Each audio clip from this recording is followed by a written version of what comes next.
Voilà, merci. Bravo. Bonsoir à toutes et à tous d'être avec nous pour cette visioconférence de présentation du panorama des études supérieures en France. Un panorama que l'on souhaitait, avec Pierre de Panafieux et Fanny Poirier, vous proposer dès maintenant, puisque ces dernières semaines, nous avons parlé orientation dans toutes les classes avec les élèves. On va y revenir dans un instant. On a parlé choix pour l'année prochaine. Et ces choix, évidemment, ne doivent pas être éclairés par un projet particulièrement précis, extraordinairement précis en classe de seconde, mais évidemment, avoir un début d'idée de ce qui est proposé dans l'enseignement supérieur en France, commencer à entendre parler des différentes filières, des différents types de diplômes accessibles après des études post-bac, nous semble important pour que chacune et chacun d'entre vous se familiarise avec l'immense richesse des formations proposées en France. Donc, on va essayer de vous dresser un panorama tout à fait général ce soir qui vous sera utile pour la suite de votre réflexion, on l'espère. Avant de nous lancer dans le vif du sujet, Pierre, je vous laisse la parole pour un petit mot d'introduction. Oui, merci beaucoup Thomas. Oui, parler de l'enseignement supérieur aujourd'hui avec nos expériences d'anciens étudiants, c'est à peu près vouloir se diriger en France avec une carte des relais de poste du XVIIIe siècle. En gros, les principaux éléments de relief sont en place, mais évidemment, les modes de transport, tout a changé. Et donc, nous avons voulu vous faire ce panorama pour mettre à jour vos connaissances par rapport à un système d'études supérieures que vous avez peut-être connu, et en tout cas, que vous puissiez voir ces évolutions et le lien très important qui existe entre les enseignements de spécialité tels qu'ils ont été mis en place par la réforme du lycée et les études supérieures, puisque désormais notre système éducatif réfléchit sur un continuum qui va de bac-3 à bac+3, de la classe de seconde jusqu'à la troisième année de licence. Donc, ça nous a semblé extrêmement important puisque le choix des 3 enseignements de spécialité que les élèves suivront en première, qui se transformeront en 2 enseignements de spécialité en terminale, ont évidemment un lien, même si ce n'est pas un lien direct et très contraignant, mais quand même un lien avec les études supérieures qu'ils envisagent de faire. Je terminerai sur ce que Thomas a dit. Il a dit que évidemment, personne n'attend des élèves de seconde ni des élèves de première qu'ils aient une idée extraordinairement précise du type de métier qu'ils vont faire, du type d'études qu'ils ambitionnent de suivre. D'abord parce que quand ils arriveront à l'âge d'entrer sur le marché de l'emploi, il est possible que des métiers aient apparu et il est possible que d'autres métiers aient disparu. Et nous sommes dans une période de rupture extrêmement importante. La rupture numérique, nous l'avons vécue, nous continuons à la vivre. La rupture introduite par l'intelligence artificielle générative, c'est quelque chose qui est en train de bouleverser aussi le monde du travail. Donc, il ne s'agit pas d'avoir un plan tout frais comme on pouvait l'avoir il y a une cinquantaine d'années, où on pouvait dire « je fais mon droit pour être avocat, je fais ma médecine pour être médecin et tout va bien ». En revanche, il est important que les élèves aient en tête 3 idées qui me semblent très importantes. C'est l'idée que à 25 ans, ils puissent d'une part, accéder à une autonomie qui leur permette de conduire leur vie et qui puissent, pour parler brutalement, se passer de vous pour conduire leur vie. Et je crois que c'est important de poser en premier cette question de l'autonomie, parce qu'il y a des élèves qui se passionnent par plein enfin, qui sont passionnés par plein de sujets, mais qui ne sont pas de nature à leur permettre d'avoir cette autonomie.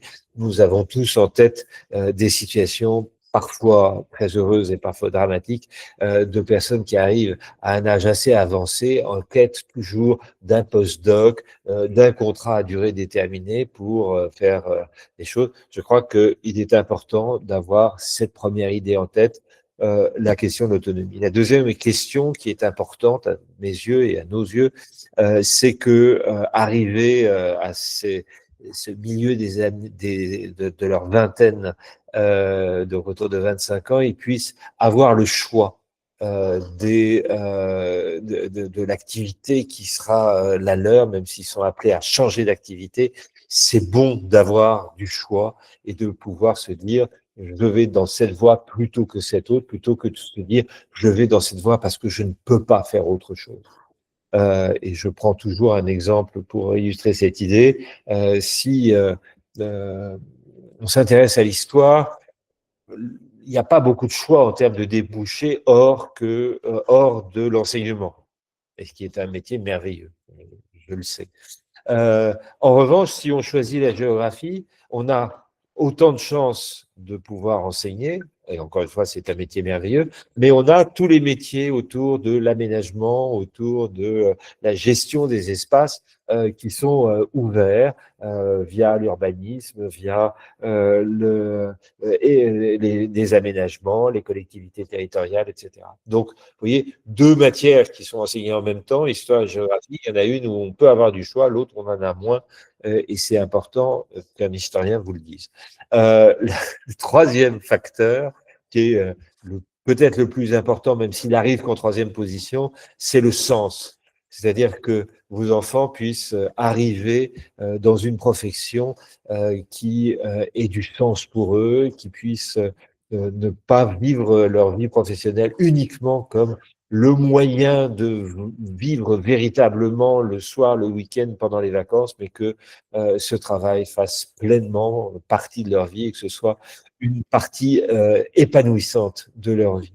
Donc vous voyez cette idée du l'autonomie, le choix, le sens. Je crois que quand on parle comme ça aux élèves et enfin vos enfants, ça vaut le coup qu'ils s'investissent, qu'ils réfléchissent à ce qui les intéresse vraiment en ayant ça en tête. J'ai été beaucoup trop long. Excusez-moi Thomas, je vous laisse à votre réunion. J'ai une autre réunion qui m'attend, donc je suis obligé de vous quitter, mais je vous souhaite une très bonne réunion et à très bientôt. Au revoir. Merci Pierre, et tout ce que vous avez dit est absolument essentiel. Donc merci pour ces mots d'introduction. Alors, on va essayer, on a beaucoup de choses à vous présenter ce soir. On va essayer d'être le plus clair possible. Si ça n'est pas le cas, si vous avez des questions, n'hésitez pas à utiliser le chat. Nous essayerons de répondre aux questions soit tout au long de la présentation, soit en fin de présentation. Et donc, nous avons choisi de vous parler effectivement d'orientation supérieure et de vous présenter ce panorama des études post-bac ce soir parce que, vous le savez, cette année de seconde est une année importante, Pierre de Panafieux vient de le rappeler, parce que vous allez, élèves, puisque vous êtes avec nous, les élèves, ce soir, vous allez devoir donc faire des choix. Et pour tous les parents qui sont avec nous, merci d'assister à cette visioconférence. Sachez que avec Fanny Poirier, notre conseillère principale d'éducation du lycée, nous avons ces 2 dernières semaines proposé aux élèves de chaque classe une séance d'accompagnement à l'orientation au cours de laquelle nous leur avons présenté les choix qu'ils auraient à faire pour leur année de première. Madame Poirier, je vous laisse la parole pour résumer ces choix.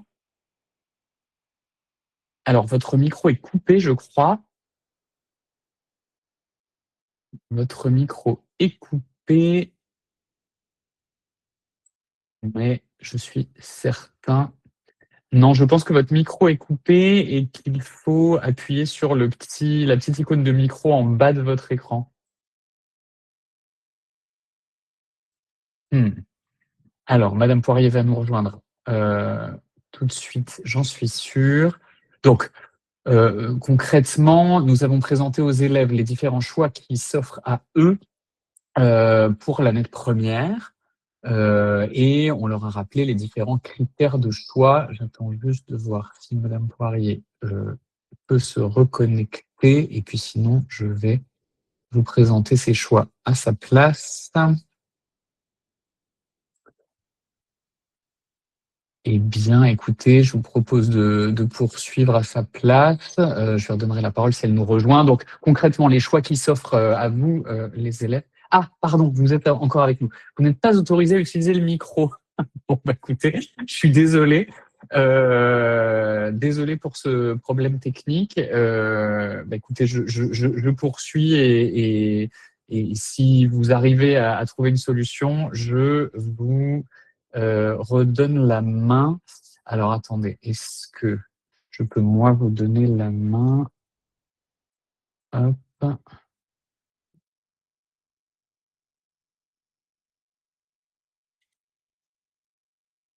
Est-ce que Madame Poirier, vous pouvez réessayer?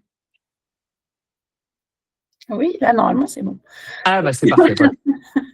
Donc c'était de votre faute, Monsieur Portenoy. C'était la faute du paramétrage de cette visio et j'en suis navré. Donc, effectivement, donc nous sommes passés dans les classes de seconde sur ces 2 dernières semaines. Donc, l'objectif, c'était de leur présenter les possibilités qui s'offraient à eux à la fin de la seconde et notamment sur les choix sur lesquels ils allaient devoir se positionner là très rapidement puisque les fiches dialogue à l'orientation vont être distribuées avant les vacances de Noël. Donc, on va déjà leur demander de se positionner provisoirement en tout cas sur leur poursuite pour l'année prochaine en première, donc sur les voies technologiques ou sur les voies générales. Donc c'est vrai qu'on a pris le temps aussi de leur présenter les voies technologiques qui n'existent pas à l'école alsacienne, mais qui sont tout aussi riches que les voies générales.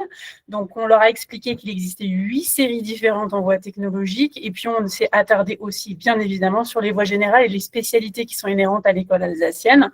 L'idée pour eux, c'est qu'ils aient l'essentiel des informations, pouvoir faire un choix. Donc, ce qu'on leur a expliqué, donc en toute transparence, on vous le dit aussi pour les parents qui sont avec nous là ce soir, c'est vraiment de prendre le temps d'une vraie réflexion sur quelle est la voie qui sera la plus adaptée pour moi. La voie générale n'est pas forcément celle qui s'impose pour tous les élèves et c'est important que tous les élèves et toutes les familles aussi aient les éléments nécessaires pour appréhender ce choix-là qui n'est pas un choix anodin, qui est un vrai choix d'orientation. La voie technologique, c'est un vrai choix d'orientation.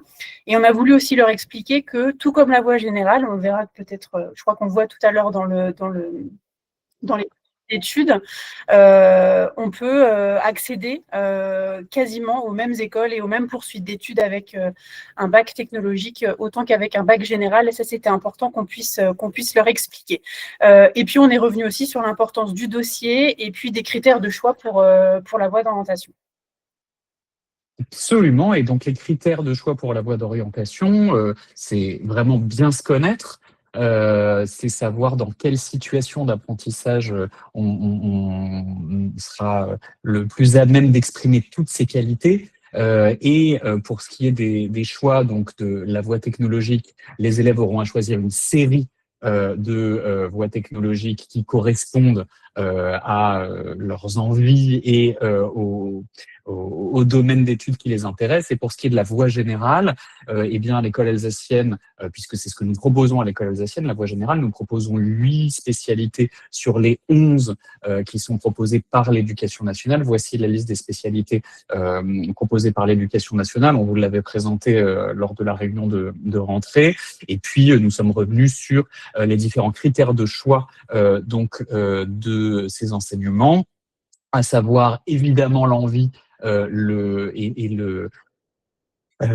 plaisir que chacune et chacun pourra prendre en suivant des enseignements très approfondis d'une série technologique ou en suivant des enseignements très approfondis des spécialités de la voie générale.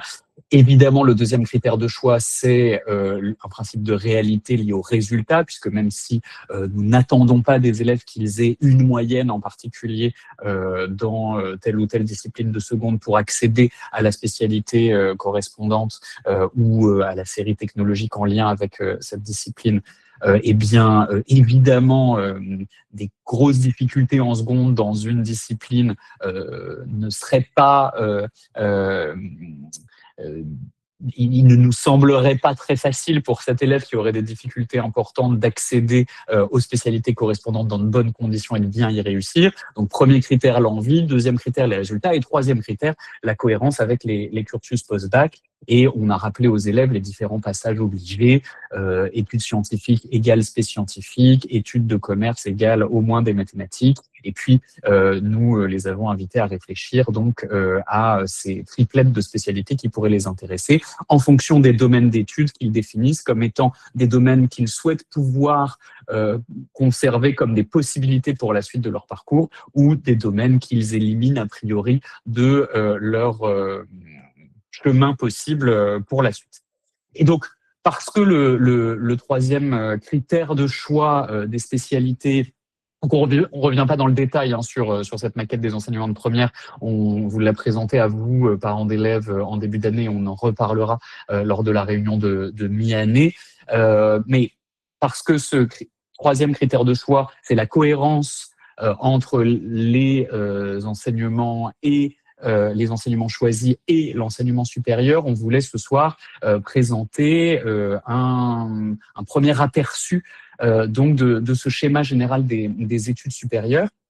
Voilà, pour que chacune et chacun ait déjà une idée de la philosophie des différentes filières, une idée des différents diplômes qui existent. On va vous présenter ce schéma général et puis faire ensuite un focus sur les différentes parties de ce schéma. Et à chaque fois, on vous donnera quelques considérations générales pour vous donner les principales caractéristiques et l'état d'esprit de chaque formation. Mais avant de vous montrer ce schéma, je voudrais d'abord formuler 2 précautions.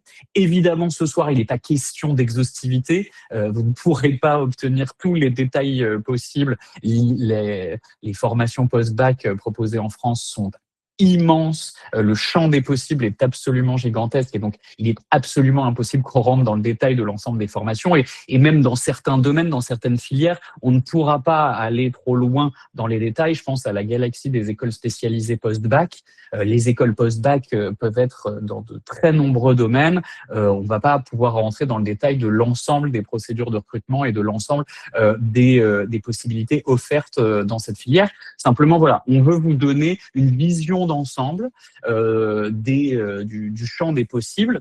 Et la deuxième précaution que je voulais prendre avant de vous montrer ce schéma, c'était de vous dire que vous allez voir que ce schéma, il présente des parcours en ligne droite. Ça peut donner l'impression que si on fait un choix en terminale de cursus post-bac, on rentre à un endroit et on ressort à un endroit qui est déjà tout tracé, tout défini. Ça n'est absolument pas le cas, évidemment. Les parcours ne sont pas en ligne droite. Lorsqu'on entend une immense majorité de nos anciens élèves parler de leur parcours, et vous pourrez les entendre lors des soirées de l'orientation qui arrivent à partir du 8 décembre, on se rend compte qu'en réalité, énormément d'élèves ont des parcours plutôt en ligne brisée qu'en ligne droite. Ils commencent leur formation dans un domaine d'études et puis il y a des passerelles, ils changent d'avis, ils testent des choses et puis au gré des opportunités, ils peuvent passer d'une filière à l'autre et c'est ce qui fait la richesse de ces formations post-bac.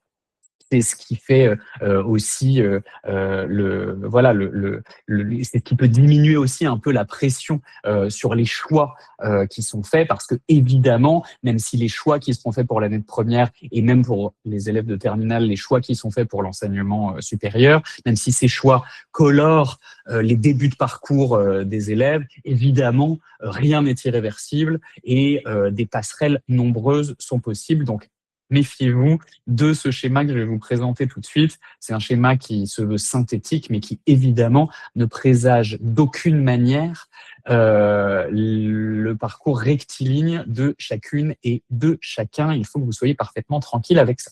Alors, je vous le montre, ce schéma.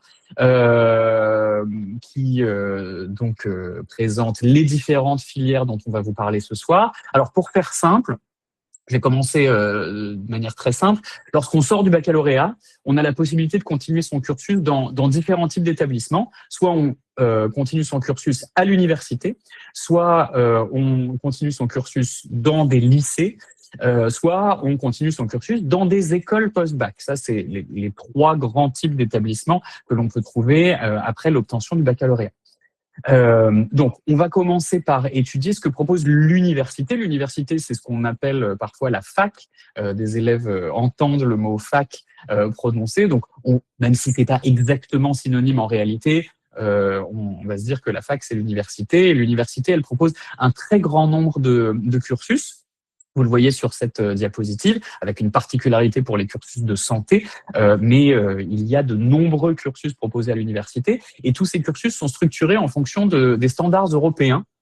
On parle de cursus 3-5-8, licence, master et doctorat. Donc, si je fais le focus sur ces cursus, en réalité, ces cursus permettent une mobilité internationale parce que les diplômes obtenus au bout de 3 ans, la licence, au bout de 5 ans, le master, et au bout de 8 ans au minimum, le doctorat, sont des diplômes qui sont internationalement reconnus. Et donc, l'université est structurée autour de ces 3 étapes, licence à 3 ans, master à 5 ans et doctorat à 8 ans. Alors, on va commencer par faire un focus sur le cursus de base de l'université. C'est donc la licence, 3 années, L1, L2, L3, qui peuvent aboutir à un master et ensuite à un doctorat, à un master à l'INSPE, l'Institut national supérieur du professorat et de l'éducation. Et à tout moment de ce cursus, on peut rejoindre une licence professionnelle dont on va vous reparler dans un instant. Alors, qu'est-ce que c'est qu'une licence ? Une licence, c'est un parcours. C'est un parcours le plus souvent monodisciplinaire.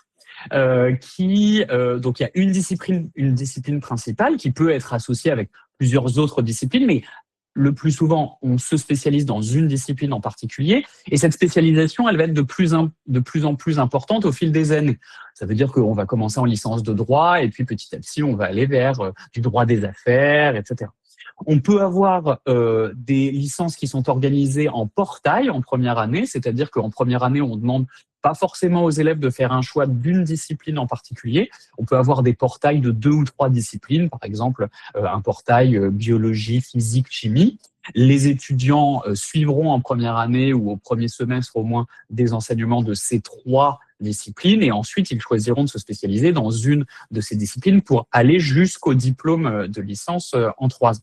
Donc, les objectifs pédagogiques de la licence, c'est vraiment d'acquérir une culture générale en lien avec les disciplines étudiées, des compétences transversales aussi. On développe énormément de capacités d'analyse, de synthèse, d'expression écrite et orale en licence. C'est un rythme de travail assez classique, entre 20 et 30 heures de cours par semaine, des cours magistraux en amphithéâtre, des travaux dirigés, des travaux pratiques, et tout ça au-delà de ce qui est réalisé à l'université, au-delà des cours, ça demande énormément de travail personnel, énormément d'investissement dans des recherches, dans des lectures en bibliothèque. Et donc, les licences exigent évidemment d'être extrêmement autonomes et organisées. Il n'y a pas forcément d'obligation de présence, en tout cas pas dans les cours magistraux. Et donc, ça peut être parfois tentant pour des élèves qui n'arrivent pas à bien s'organiser ou qui ne sont pas passionnés par leur formation, de ne pas aller en classe, de ne pas aller en cours.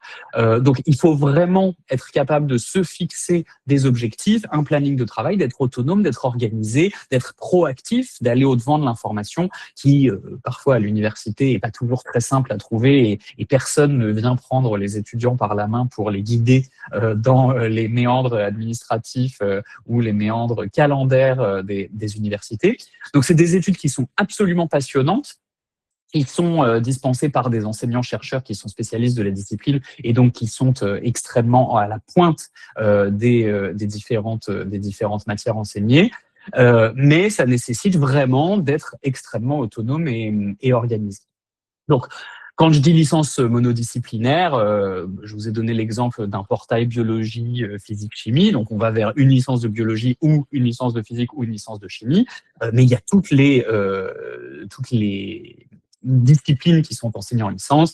Ça peut aller d'une licence d'art du spectacle à une licence de lettres, une licence de philo, de psycho, d'anthropologie, de mathématiques, de cinéma, enfin voilà, toutes les licences qui correspondent aux différents champs d'apprentissage existent.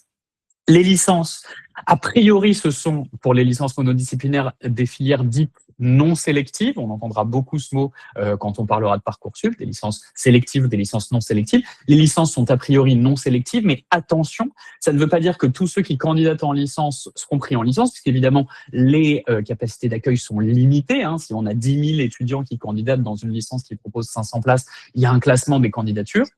Donc, la formation est obligée de classer tous les étudiants. Elle ne peut pas refuser des dossiers. C'est pour ça qu'elle est dite non sélective. Mais de fait, si on est 10 millième alors qu'il y a 500 places, on n'est pas certain de recevoir une proposition d'admission, sauf en cas de désistement en masse avant nous dans les listes d'attente.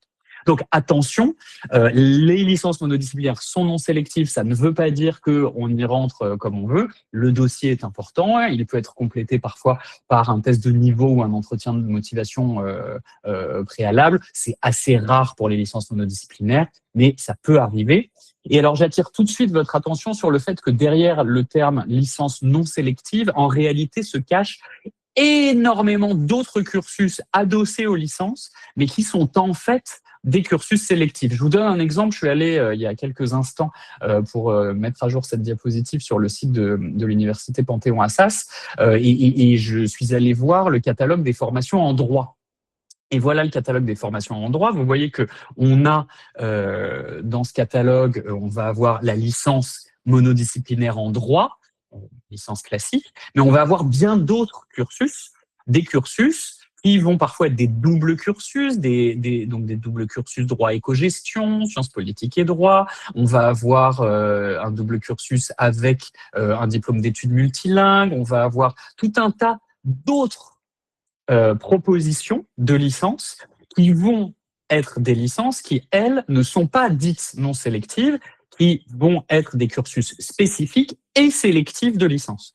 Donc ça, c'est un point important à avoir en tête. Qui dit licence universitaire ne dit pas forcément capacité d'accès très haute et non sélection des candidats. Il peut y avoir des cursus sélectifs. C'est le cas des doubles diplômes, des CMI, peut-être de la licence préparatoire au professorat des écoles, j'y reviens dans un instant, des licences renforcées et des CUPGE et des cursus de santé PASS et LAS. Donc, je décline un tout petit peu ces parcours spécifiques, je ne vais pas rentrer dans les détails, mais je commence par les licences double diplôme. Comme leur nom l'indique, ces parcours proposent 2 diplômes pleins et entiers, c'est-à-dire qu'au lieu de faire une licence de biologie ou une licence de physique-chimie, on va faire 2 licences en parallèle de biologie et de physique. C'est-à-dire que ces parcours s'adressent à des étudiants qui sont capables de fournir 2 fois plus de travail que les autres, puisque les heures de cours s'additionnent dans les deux diplômes. Donc, je vous ai mis quelques exemples ici, et encore une fois, la liste n'est pas du tout exhaustive, mais vous voyez, on peut avoir des doubles diplômes, cinéma, gestion, droit, histoire, économie, géographie, voilà, de nombreuses combinaisons existent. Alors attention, il ne faut pas confondre ces licences double diplôme qui aboutissent donc à l'obtention de 2 vrais diplômes de licence avec ce qu'on appelle les bilicences qui sont proposées dans certaines universités. Une bilicence, c'est une licence organisée autour de 2 matières mais qui ne donne qu'un diplôme final. C'est un peu plus rare, mais ça existe. On a des bilicences notamment avec une discipline principale et de l'anglais associé. Les doubles diplômes sont véritablement des cursus sélectifs parce qu'ils proposent 2 diplômes à la fin. Un autre parcours de licence spécifique, c'est ce qu'on appelle les CMI, les cursus master en ingénierie. Alors, les cursus master en ingénierie, il y a 24 universités qui en proposent, c'est les universités du réseau Figure.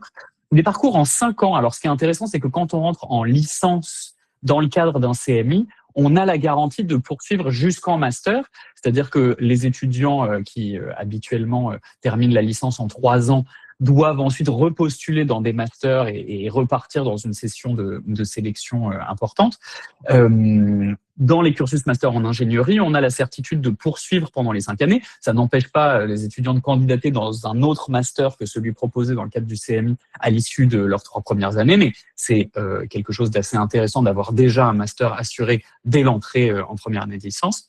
La spécificité des CMI, c'est que, en fait, les enseignements qui sont suivis à l'université sont renforcés, en plus des enseignements classiques de la licence disciplinaire associée au CMI. Il va y avoir 20% d'enseignements supplémentaires, plus appliqués dans des activités de mise en situation, des stages, des projets. On va avoir véritablement une démarche qui va être en lien, une démarche plus concrète en lien avec le monde de la recherche ou le monde de l'entreprise. Donc, il y a un partenariat très fort entre des universités et des labos de recherche ou des entreprises des secteurs. Alors, les secteurs, ils sont très nombreux. Il y a 16 domaines de spécialité qui proposent 75 parcours au total. Ça va être des domaines aussi bien dans le secteur des produits et des systèmes de production que dans le secteur des services. Donc, dans le secteur des produits et des systèmes de production, on va avoir des CMI en lien avec la chimie, l'énergie, l'environnement, le génie civil, l'informatique, les mathématiques. Enfin, il y a plein de choses. Dans le secteur des services, on va avoir des CMI autour de l'économie, de la finance, de l'édition, du multimédia, de la géographie, de l'aménagement. Donc, ça s'appelle cursus master en ingénierie, mais les champs d'application sont nombreux et ne sont pas forcément 100% scientifiques. Évidemment, qui dit cursus sélectif, avec garantie de poursuivre en master, dit que l'admission s'effectue sur dossier et entretien de motivation. Les places sont en général assez peu nombreuses dans ces cursus et la sélection est donc extrêmement grande, mais ce sont des cursus de licence spécifiques intéressants à avoir en tête. Alors, j'ai mis sur cette diapo la licence préparatoire du professorat au professorat des écoles. Excusez-moi, il y a une petite coquille. Alors, cette licence LPE, c'est une nouvelle licence qui va être mise en place à partir de la rentrée 26. Jusque-là, alors je l'ai mis sur cette diapo parce qu'on n'a pas encore les modalités précises de candidature dans ces licences préparatoires au professorat des écoles. Et je l'ai mis sur cette diapo parce que jusqu'à la rentrée 2025, la préparation au professorat des écoles était possible grâce à des parcours préparatoires au professorat des écoles, les PPTE, qui s'adossaient à des licences d'une autre discipline et qui étaient sélectifs. Donc, j'imagine que cette licence préparatoire au professorat des écoles ne sera pas sélective et que ça deviendra une mention de licence au même titre que d'autres mentions de licence, mais je n'en suis pas certain et donc il faudra être vigilant pour celles et ceux qui seraient intéressés par la préparation du concours pour devenir professeur des écoles. Cette licence pourrait être sélective. On va attendre de voir la mise à jour de la carte de formation Parcoursup pour la rentrée 2026. On aura une idée un peu plus précise d'ici un mois. Au-delà de ces cursus, les licences renforcées, les CUPGE, ça, ce sont des cursus assez spécifiques. Les universités sont de plus en plus nombreuses à proposer des cursus qui vont avoir en fait comme objectif la préparation à l'entrée dans des grandes écoles, dans des écoles d'ingénieurs, parfois dans des écoles de commerce aussi, c'est un peu plus rare pour l'instant. On a beaucoup de licences renforcées de préparation aux écoles d'ingénieurs. Alors, en fonction des universités, ça s'appelle licence renforcée, ça s'appelle parcours renforcé, ça s'appelle CUPGE. Donc, CUPGE, c'est cycle universitaire préparatoire aux grandes écoles. Donc, les noms et les formules varient, mais le principe reste le même, c'est dispenser un programme renforcé qui se rapproche un peu des classes préparatoires aux grandes écoles, mais au sein de l'université, avec pas mal de travail en autonomie et donc des cursus de préparation qui s'adossent à une licence. C'est-à-dire que les étudiants suivent les enseignements de la licence classique, mais s'ils sont acceptés en licence renforcée ou en CUPGE, eh bien, ils vont avoir 5 à 10 heures de cours supplémentaires spécifiques par semaine, qui sont des cours de préparation au concours d'entrée aux grandes écoles. Donc, encore une fois, beaucoup de CUPGE orientés écoles d'ingénieurs, des CUPGE désormais qui commencent à s'intéresser aux écoles de commerce. Ça peut être une alternative intéressante aux classes préparatoires pour les meilleurs étudiants universitaires qui sont capables de fournir un travail bien plus important que les licences classiques. Évidemment, ces cursus sont extrêmement sélectifs. Je reviens sur PASSLAS dans un instant. PASSLAS, ce sont les 2 types de cursus possibles pour rejoindre des études de santé. Ce sont des parcours qui sont assez spécifiques et qui peuvent être très en tension. Et donc, on en reparlera dans un instant. Mais avant de faire un focus sur les études de santé, je voudrais vous présenter 3 autres diplômes universitaires très importants. Les licences professionnelles d'abord, parce que les licences peuvent être généralistes et relever d'une discipline principale, mais on va avoir des licences qui vont être un petit peu plus appliquées, à visée plus professionnalisante. Leur durée est variable en fonction du niveau d'entrée. En fait, ce qui est intéressant, c'est qu'on peut rentrer en licence professionnelle soit à bac 0, soit à bac plus 1, soit à bac plus 2. Ça dépend des propositions des universités, mais voilà, c'est une voie alternative à la licence classique L1, L2, L3. Ce qui est intéressant aussi dans les licences professionnelles, c'est que certaines sont possibles en contrat de professionnalisation ou d'apprentissage. Ça veut dire que les étudiants ont également un statut d'apprenti et peuvent peuvent mener de front leurs études plus théoriques à l'université avec une mise en situation pratique dans des entreprises ou des établissements d'accueil. Alors, les licences professionnelles, il y en a énormément dans de très nombreuses, la palette de métiers proposée est très très large. Il y a 173 mentions de licences. Là, je vous ai mis une liste non exhaustive, mais vous voyez, on va avoir des licences pro dans l'assurance, la banque, la finance, les métiers de l'informatique, les métiers de la gestion des ressources humaines, la compta, le BTP, le commerce international, le design. Enfin, voilà, c'est extrêmement large. Ce sont des années qui sont assez intensives, les années de licence pro, avec donc des cours, des TD, des TP comme à l'université, mais également de longs temps de stage en entreprise, avec une présence au cours obligatoire. C'est la différence avec les licences classiques. Donc, beaucoup de travail personnel et de prise d'initiative sont attendus, notamment lors des immersions en milieu professionnel. Ça veut dire un dossier solide et un recrutement de ces licences pro, soit via Parcoursup. Je ne vous parle pas de Parcoursup ce soir, mais soit comme tous les autres cursus, si on veut intégrer une licence pro juste après le bac, soit au sein des universités, après une L1 ou une L2, on peut bifurquer vers des licences professionnelles qui sont à avoir en tête. Un autre diplôme extrêmement intéressant qui est proposé à l'université, c'est ce qu'on appelle les bachelors universitaires de technologie. C'est l'équivalent des anciens DUT, les diplômes universitaires de technologie, mais dont la formule a été remaniée pour qu'ils correspondent aux standards européens. Les anciens DUT, pour celles et ceux qui ont connu cela, se faisaient en 2 ans et n'avaient donc pas d'équivalent européen. Le bachelor universitaire de technologie se fait désormais en 3 ans. L'idée, c'est d'acquérir, la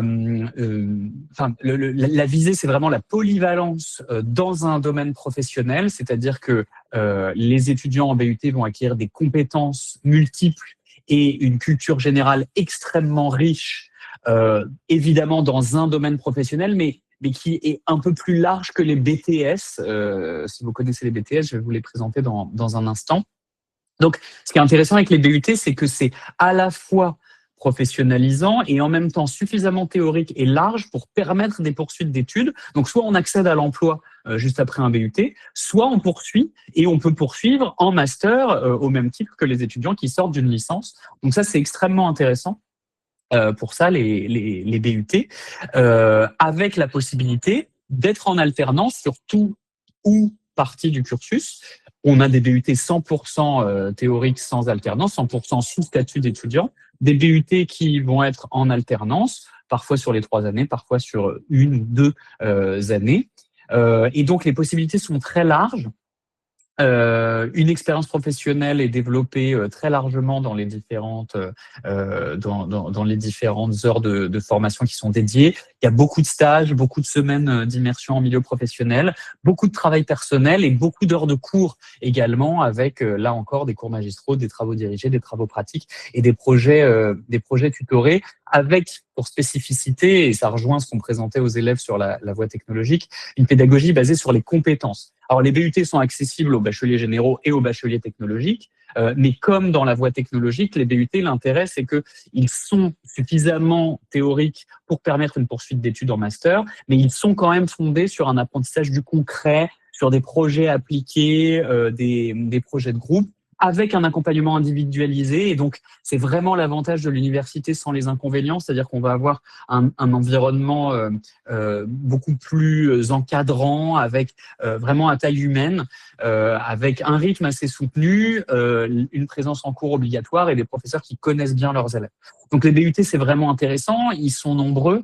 Il y a 24 mentions de BUT avec des options pour chaque mention. Vous voyez, on va de BUT carrière juridique à des BUT de chimie, en passant par des BUT de statistique et d'informatique décisionnelle, de génie des matériaux, BUT informatique, packaging, emballage, conditionnement. Il y en a énormément. Et à chaque fois, il y a des options. Si je prends le BUT chimie, on va avoir un BUT chimie, option chimie des matériaux, ou alors option chimie industrielle. Si je prends un BUT information et communication, ça intéressera les élèves qui sont intéressés aussi par le journalisme, par exemple. Les BUT information et communication ont des options. Donc, option journalisme, par exemple, ou alors option métier du livre et du patrimoine, ou alors option publicité, option communication des organisations. Donc, c'est très large. C'est à la fois théorique et concret, et c'est une alternative intéressante à la licence qui est proposée par les universités. Donc, un diplôme en 3 ans qui a donc une équivalence bachelor et qui peut être valorisé à l'international et qui peut permettre des poursuites d'études en master. Dernier diplôme que je voulais vous présenter universitaire avant de passer aux études de santé, ce sont les DUST. Alors, les DUST sont des études un peu plus niches. Il y a moins de DUST que de BUT ou de licence. Mais les DUST sont quand même assez intéressants. Le principe des DUST, c'est que ce sont des études courtes en 2 ans, qui conduisent à une qualification de technicien supérieur. Alors DUST, pardon, il faut que je vous explique. DUST, ça veut dire diplôme d'études universitaires, scientifiques et techniques. Donc, le but, c'est d'avoir une qualification de technicien supérieur pour pouvoir s'insérer sur le marché de l'emploi au bout de 2 ans. Même si le DUST permet de poursuivre ensuite en 3e année de licence pro, il est obtenu au bout de 2 ans. Et ce qui est intéressant avec les DUST, c'est que les contenus des DUST, que ce soit aussi sur le plan de la théorie que sur le plan de la pratique, ils sont définis. En fait, ils sont conçus. Les DUST sont conçus pour répondre aux besoins d'entreprises locales, et donc les DUST sont construits en lien avec les collectivités locales, en collaboration avec les entreprises, pour être proposés aux étudiants en réponse à un besoin du monde professionnel. Donc ça, c'est extrêmement intéressant. C'est des formations qui sont accessibles immédiatement après le bac. Il y a de nombreuses mentions, encore une fois, qui sont définies par les universités pour répondre aux besoins du tissu professionnel local. Et là encore, ça balaye plein de domaines. Vous voyez, on passe de DUST théâtre à DUST bâtiment et construction, à DUST métier du livre, ou bio-industrie et biotechnologie. Donc, c'est extrêmement large.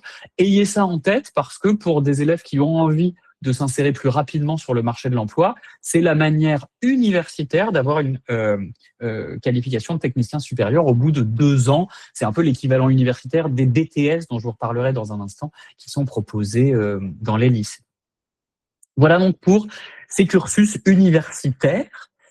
Et je vous propose maintenant un focus sur les études de santé, qui sont également des études universitaires, qui sont un petit peu plus spécifiques et qui intéressent en général beaucoup nos élèves.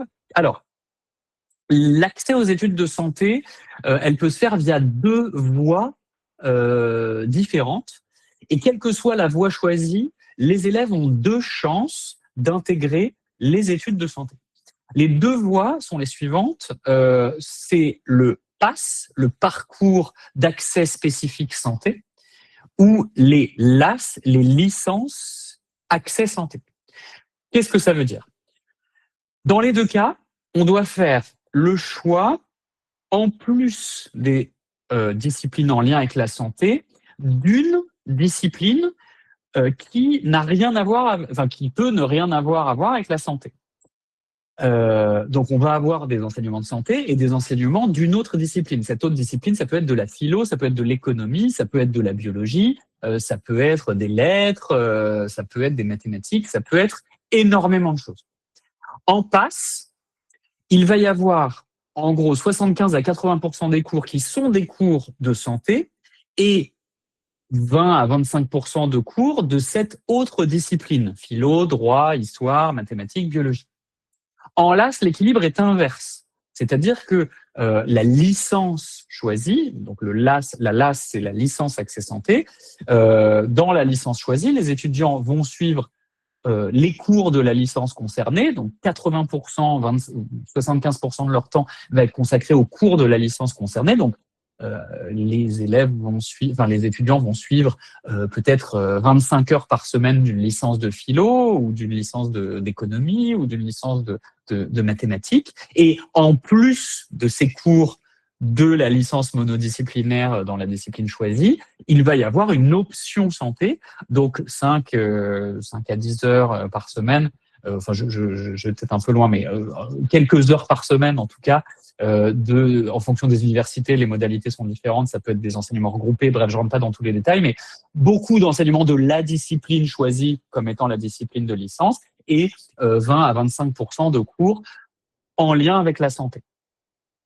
Donc, c'est deux philosophies très différentes, beaucoup de santé, un peu d'une autre discipline, ou beaucoup d'une autre discipline et un peu de santé. Bien. Comment ça se passe ensuite? Donc ça, c'est pour la première année, d'accord? Pour les élèves, je ne sais pas si j'ai très envie de vous montrer ce schéma parce que c'est une infographie officielle, mais qui me semble un tout petit peu compliquée. Je vais rester sur des choses peut-être un tout petit peu plus visuelles. Donc le principe, c'est que quand on est en PASS, en première année, en parcours d'accès spécifique santé, eh bien en fin d'année, il va y avoir des examens. Et le principe, c'est que il faut que l'élève réussisse ces examens. Et s'il réussit ces examens, eh bien il a la possibilité de continuer son cursus universitaire. En fonction des résultats obtenus aux examens, il peut être admis en études de santé ou non. C'est-à-dire qu'il y a deux choses. Il y a valider son année. Pour ça, il faut avoir 10 sur 20 à ces examens. Et ensuite, il y a la qualité des résultats obtenus aux examens qui donne ou non l'accès en deuxième année, à la deuxième année d'études de santé. La deuxième année d'études de santé, ça peut être des études de santé en médecine, en dentaire, en maïeutique, donc pour devenir sage-femme, ou en pharmacie. Il y a un cas particulier, c'est le cas des études de kiné. Je vais y revenir dans un instant. Les études de kiné sont accessibles aussi après un PASS, mais c'est un petit peu plus spécifique. Donc, PASS, une année avec beaucoup d'enseignements de santé, un peu d'enseignement d'une autre discipline, des examens à la fin de l'année. Les examens sont réussis, permettent de valider l'année, c'est super, le cursus continue. Sinon, le redoublement n'est pas possible en PASS, donc il faut se réorienter via Parcoursup.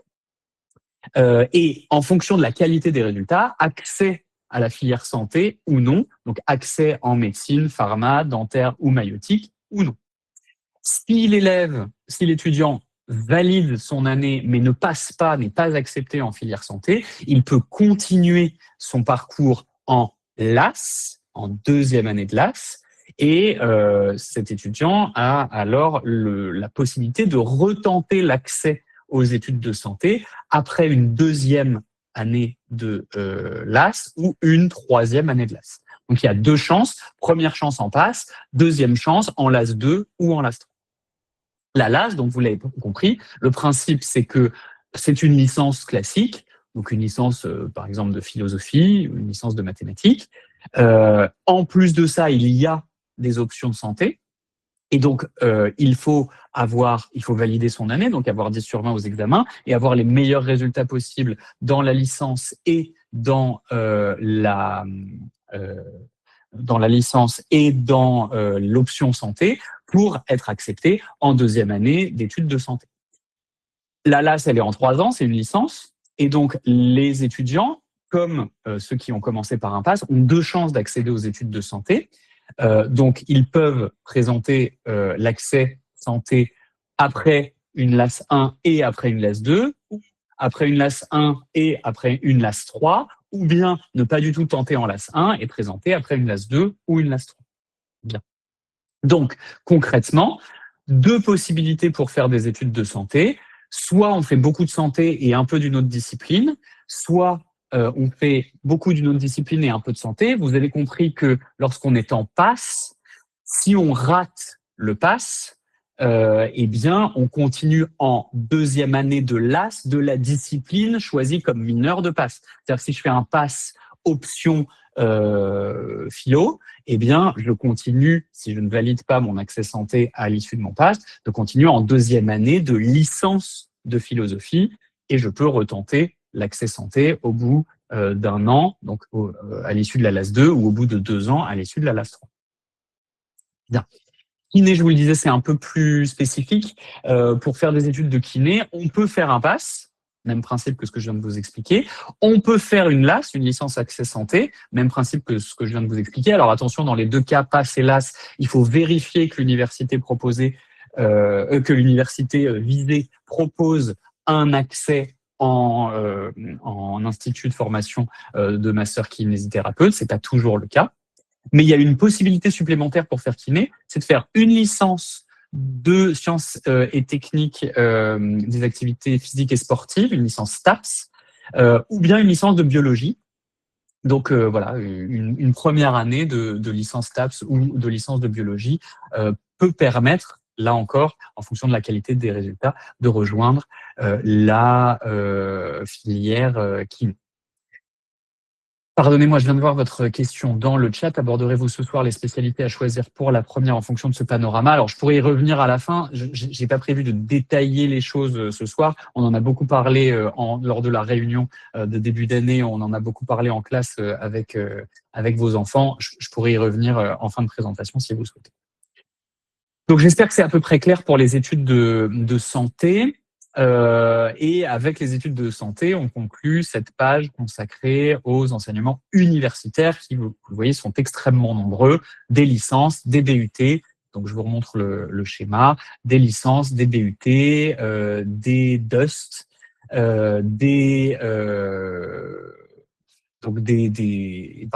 études en lien avec les filières médecine, odontologie, maïeutique, kiné, pharma, bref, de nombreuses possibilités avec des cursus de licence parfois dits non sélectifs et d'autres qui le sont beaucoup plus, des possibilités de combiner des diplômes, double licence, et des possibilités de faire des licences à visée professionnalisante. Je continue cette présentation, ce panorama avec ce que les élèves peuvent faire s'ils poursuivent leurs études en lycée. S'ils poursuivent leurs études en lycée, ils ont notamment la possibilité de faire des BTS, qui est donc l'équivalent en lycée des DUST. Les BTS, ce sont des diplômes en 2 ans qui conduisent à des qualifications de technicien supérieur. L'idée, c'est vraiment d'étudier une branche d'activité particulière et une spécialité professionnelle dans cette branche. Donc, c'est vraiment une visée professionnalisante. L'objectif, c'est de s'insérer sur le marché de l'emploi. Il y a malgré tout des poursuites d'études possibles en licence professionnelle. C'est pour ça que j'ai fait mordre un petit peu le cartouche licence pro sur les BTS. Donc, c'est tout à fait possible de rejoindre une licence pro après un BTS, mais le BTS peut se suffire en lui-même pour rejoindre le marché de l'emploi. Le rythme en BTS est extrêmement soutenu, c'est en lycée. Ça ressemble au lycée en seconde, en première et en terminale, avec en gros 30 à 35 heures de cours par semaine. Évidemment, une obligation de présence, de la constance, de la rigueur sont importantes en BTS, puisque ce sont des parcours où l'accès est assez sélectif, sur dossier dans Parcoursup avec les résultats de première et de terminale, mais parfois des entretiens de motivation ou des tests supplémentaires sont demandés. Les BTS peuvent se faire sous statut d'étudiant ou sous statut d'apprentissage, donc ça c'est extrêmement intéressant. Et là encore, il y en a énormément des BTS. Je vous ai mis quelques exemples ici, mais évidemment la liste n'est pas exhaustive. Vous voyez que les champs de compétences vont être un petit peu plus précis que ce que je vous ai montré en BUT tout à l'heure. BTS analyse de biologie médicale, BTS communication, BTS photographie, BTS notariat, profession immobilière, bref, il y a énormément de BTS et là, vous voyez que le champ est un petit peu plus étroit que les champs de BUT qui sont les autres formations, je dirais, technologiques universitaires qui se font, eux, en 3 ans. le BTS ressemble plutôt au DUST à l'université. Je ne vous parle pas des diplômes de comptabilité et de gestion qui sont des cursus très spécifiques proposés en lycée. Je passe tout de suite au DNMAD, les diplômes nationaux des métiers des arts et du design, qui sont des cursus extrêmement sélectifs qui peuvent conduire, je vous le remonte sur ce schéma général, qui sont donc des diplômes en 3 ans, mais qui peuvent permettre une poursuite dans les diplômes supérieurs d'art appliqué. Donc, c'est un peu un tremplin vers des études d'art appliqué en 5 ans. Le DNMAD sanctionne 3 années d'études. Ces 3 années d'études en DNMAD sont extrêmement exigeantes. L'objectif, c'est vraiment l'acquisition de connaissances et de compétences professionnelles dans les différents champs des métiers des arts et du design, avec une formation articulée autour de dynamiques de projet. Donc, il y a une spécialisation progressive sur les 3 ans. Il y a 14 mentions de DNMAD et de nombreuses spécialités. Donc, les mentions, ça va c'est vraiment tous les domaines des arts appliqués. Donc, ça va être animation, espace, graphisme, instruments, livres, matériaux, numérique, objets, mode. Il y a voilà, de nombreux domaines dans les DNMAD et il y a beaucoup de spécialités à chaque mention. L'idée, c'est des cours avec des heures dans des ateliers de création au cours du cursus, du temps d'immersion en milieu professionnel et d'observation et des périodes obligatoires de stage en France ou à l'étranger. Les DNMAD sont dispensés en lycée ou bien en école. C'est un peu à la lisière entre les deux. Il y a aussi des écoles supérieures d'art appliqué ou des centres de formation d'apprentis qui dispensent des DNMAD. Le dénominateur commun de tous les DNMAD, c'est que donc ce sont des diplômes des métiers des arts et du design, des métiers d'art et du design. Et tous sont extrêmement sélectifs. Vraiment, le niveau doit être extrêmement bon et la sélection pour certaines mentions et spécialités est extrêmement sévère, enfin, il y a très, très peu de places et c'est extrêmement concurrentiel. Et bien souvent, dans les DNMAD, un dossier de travaux personnels est demandé, donc un portfolio de réalisation est demandé. Et donc, pour les élèves qui souhaitent, qui veulent se laisser la possibilité de poursuivre dans des cursus d'art appliqué, c'est extrêmement intéressant de commencer dès maintenant à vous constituer un book, vous constituer un portfolio de travaux personnels, parce que ça peut vraiment faire la différence pour ces diplômes nationaux qui sont extrêmement qualitatifs. C'est vraiment des formations de très grande qualité, mais ce sont également des formations qui sont extrêmement sélectives. Vous inquiétez pas, monsieur, c'est tout à fait normal qu'il reste beaucoup d'incertitudes pour votre fille sur les choix de spécialité. On va y revenir tout au long de l'année, donc pas d'inquiétude. Mais si on a le temps à la fin de cette présentation, j'en redirai un. Voilà pour ce qui se fait en lycée à 100%. Et alors, on a aussi des lycées qui proposent ce qu'on appelle des CPGE, des classes préparatoires aux grandes écoles. Alors là, l'idée, c'est que c'est un tremplin vers des poursuites d'études en grande école. Donc, comme leur nom l'indique, les classes préparatoires aux grandes écoles sont des programmes pluridisciplinaires qui permettent de préparer les concours d'accès aux grandes écoles. Ça se fait en 2 ans, parfois en 3 ans si à l'issue de la 2e année, les élèves n'obtiennent pas les écoles qu'ils souhaitent dans le concours qu'ils passent, puisque à l'issue de la 2e année de CPGE, les élèves passent des concours qui leur permettent ou non d'accéder à des grandes écoles qui poursuivent vers des diplômes d'État ou des diplômes diplôme d'État de vétérinaire par exemple, diplôme d'État parce que c'est tout simplement des masters ou diplôme d'école lorsqu'il y a des spécificités. Donc 2 ou 3 ans. L'idée, c'est que en prépa, très clairement, le travail est extrêmement intense, l'emploi du temps est extrêmement chargé. Il y a une trentaine de cours par semaine, mais les évaluations des acquis sont extrêmement nombreuses. C'est un peu le lycée, c'est le lycée, mais en version beaucoup plus intense et beaucoup plus approfondie. Ça nécessite énormément de travail personnel. L'idée, c'est vraiment d'acquérir un bagage de connaissances extrêmement riche et des méthodes de travail extrêmement rigoureuses. Les classes sont constitués d'une 50aine d'élèves, parfois un petit peu moins quand on a de la chance. C'est 48 élèves en moyenne. L'encadrement est évidemment extrêmement renforcé puisque les professeurs connaissent parfaitement leurs élèves. Évidemment, ça ne s'adresse pas à tous les élèves, c'est extrêmement soutenu. Donc, ça s'adresse à des élèves qui sont très travailleurs, très réguliers. Les exigences sont extrêmement élevées. Et donc, il faut être autonome, il faut être capable de bien gérer son temps, il faut être capable de ménager des équilibres entre travail intense et moments aussi de respiration. Et pour répondre à votre question dans le chat, il n'y a pas de classe préparatoire pour préparer aux études de médecine. Il y a des prépas privés qui complètent la première année de PASS ou les différentes années de LAS et qui peuvent aider à préparer les examens finaux d'accès à la filière santé. Mais il n'y a pas de CPGE dédié à la santé. Les CPGE, c'est vraiment côté lycée, alors que la santé, c'est vraiment côté universitaire. Mais merci pour votre question qui me fait ma transition vers les filières de CPGE. Donc, je vous le disais, c'est 2 années.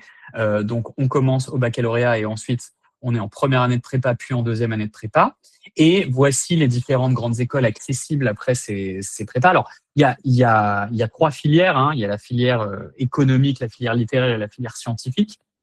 Et ce qui est intéressant, c'est de voir sur cette diapo que toutes les filières permettent d'intégrer les écoles normales supérieures. Les écoles normales supérieures sont des écoles qui dispense un enseignement très pointu qui permet de préparer les élèves au métier de l'enseignement et de la recherche. Toutes les filières de prépa permettent d'intégrer les écoles de statistique et toutes les filières de prépa permettent d'intégrer l'école spéciale militaire de Saint-Cyr. En plus de cela, la filière économique permet d'intégrer, la filière, je vais commencer par la filière scientifique ici. La filière scientifique permet d'intégrer les autres écoles militaires, donc navales et polytechniques, les écoles vétérinaires et les écoles d'ingénieurs, agronomes ou toutes les écoles d'ingénierie scientifique dans tous les domaines scientifiques. La filière économique permet d'intégrer les écoles de commerce, juste ici. Et vous voyez que les prépas littéraires permettent d'intégrer également les écoles de commerce, mais aussi l'école des chartes. Alors ça, c'est intéressant parce que vous voyez que, contrairement à ce qu'on pourrait penser, les prépas littéraires, je vais y revenir dans un instant, ne sont pas du tout cantonnés à des poursuites d'études post-prépa dans les domaines 100% sciences humaines. Les prépas littéraires débouchent sur des écoles de commerce au même titre que les prépas économiques. Donc, voilà, c'est important de ne pas se dire qu'une filière de prépa est complètement fermée à un domaine d'études. Ça n'est évidemment pas le cas. Alors, je vous propose de vous présenter rapidement les différentes filières, donc économiques, littéraires et scientifiques, et dans chaque filière, les différents types de prépa qui existent. Je vais commencer par les CPGE économiques, les classes prépa économiques. Je vous présente celles qui sont accessibles après un baccalauréat général, mais vous voyez qu'il existe des prépas économiques accessibles après un baccalauréat technologique STMG. Je vais commencer par les prépas économiques les plus classiques, les prépas ECG, économique et commerciale voie générale. Il y en a énormément, il y a plus de 150 lycées qui dispensent qui proposent des prépas ECG, qui exigent évidemment un profil assez équilibré, associant les mathématiques, les sciences humaines et sociales et les langues vivantes. Vous voyez qu'il y a un choix d'enseignement de mathématiques à faire, appliqué ou approfondi, et un choix de sciences humaines à faire, soit histoire géo du monde contemporain, soit éco-sociaux et histoire du monde contemporain. Et ces prépas aboutissent au concours des écoles de commerce et de management via 2 banques d'épreuves qui s'appellent la BCE et Ecricom, donc qui donnent accès à 24 écoles. Et on a d'autres établissements qui utilisent ces banques d'épreuves. L'ENS Paris-Saclay, l'École normale supérieure Paris-Saclay, l'ENSAE, l'École de statistique et d'administration économique, et je vous le disais, l'École spéciale militaire de Saint-Cyr. Donc ça, c'est vraiment la prépa économique la plus habituelle. donc une prépa ECG, économique et commerciale, voie générale. Il y a 2 autres types de prépa économique intéressantes, un peu moins connues, un peu moins de lycées aussi, une vingtaine de lycées pour cette prépa D1 ENS Rennes. La prépa D1 ENS Rennes, c'est la seule classe préparatoire à proposer le droit comme matière principale, donc les sciences juridiques, adossée à des heures d'économie. Et ce qui est intéressant, c'est que cette prépa, elle combine des cours au lycée et à l'université. On a 12 heures de cours en lycée et à l'université, les étudiants suivent une licence de droit. C'est des prépas dans lesquels les profils littéraires ont leur place, en dépit des enseignements de mathématiques et d'économie qui y sont proposés. Donc c'est un équilibre intéressant entre un peu de prépa, un peu d'université. L'idée, c'est de présenter des concours pour rentrer à l'ENS de Rennes, donc qui a un département droit, économie, management. C'est un concours spécifique réservé aux élèves de D1. Alors, il y a très peu de places par an, il y a une vingtaine de places par an, mais les prépas D1, évidemment, permettent de très nombreuses poursuites d'études au-delà de l'ENS Rennes, notamment certaines écoles de commerce. Alors, c'est pas les mêmes écoles de commerce que celles qui sont proposées après une prépa ECG, c'est d'autres concours, les concours tremplin et passerelles. On a des écoles aussi qui organisent des voies de recrutement spécifiques pour les élèves de prépa D1. Et évidemment, à l'issue de cette prépa, on peut continuer en licence de droit, en 3e année de licence de droit, ou avoir d'autres équivalents universitaires. Donc, c'est un équilibre assez intéressant. Et encore une fois, la prépa D1, c'est la seule classe prépa à proposer du droit comme matière principale. Une autre prépa mi-université, mi-lycée, c'est la prépa D2, qui cette fois prépare principalement à l'ENS Paris-Saclay, dans le département de sciences humaines et sociales. Même principe, donc combinaison de cours au lycée et à l'université. Cette fois-ci, à l'université, c'est des cours en licence d'éco, donc d'économie ou d'économie et gestion. Ce qui est intéressant dans cette prépa D2, c'est qu'une large place est donnée à l'approche mathématique de l'économie et c'est une prépa qui, évidemment, offre un large choix de poursuites d'études également. Pas beaucoup de lycées proposent des D2, mais c'est voilà, une vingtaine également, c'est comme les D1. Et donc, ces prépas préparent au concours de l'ENS Paris-Saclay, mais également aux écoles de commerce, les mêmes que celles de D1. Donc, c'est un panel un peu plus réduit que les écoles de commerce post-prépa ECG, mais ça peut être intéressant. Et puis, d'autres écoles sont accessibles. Le CELSA, une école de communication, l'ENSAI, l'École nationale de la statistique et de l'analyse de l'information, notamment, qui recrute sur les épreuves de l'ENS Paris-Saclay. Et puis, on a quelques places qui sont accessibles sur dossier dans les autres ENS, notamment à l'ENS de Lyon, qui a un département économique. Donc voilà pour les CPGE économiques, les ECG qui sont les prépas économiques les plus courantes et les D1 et les D2 à avoir en tête si vous êtes intéressé par l'économie, le droit, le management et la gestion. On passe aux prépas littéraires. Alors, je ne vais pas détailler trop les prépas art et design, charte et Saint-Cyr. Elles sont très peu nombreuses, mais elles sont intéressantes. En art et design, il y a 5 lycées. C'est une prépa qui s'adresse en principe aux bacheliers STD2A, donc les bacheliers technologiques de sciences et technologies du design et des arts appliqués, mais qui peut s'adresser aussi aux bacheliers généraux qui ont de préférence suivi une option artistique au lycée. Le but de la prépa art et design, c'est de présenter les concours de l'ENS Paris-Saclay dans le département design, qui forment les futurs professeurs et les futurs chercheurs en arts appliqués. Mais il est également possible, après cette prépa, de se présenter au concours des écoles supérieures d'art et de design avec de très bonnes chances de réussite. Donc les arts déco, l'école nationale supérieure de création industrielle, l'école nationale supérieure des arts et techniques du théâtre, la FEMIS, tout ça.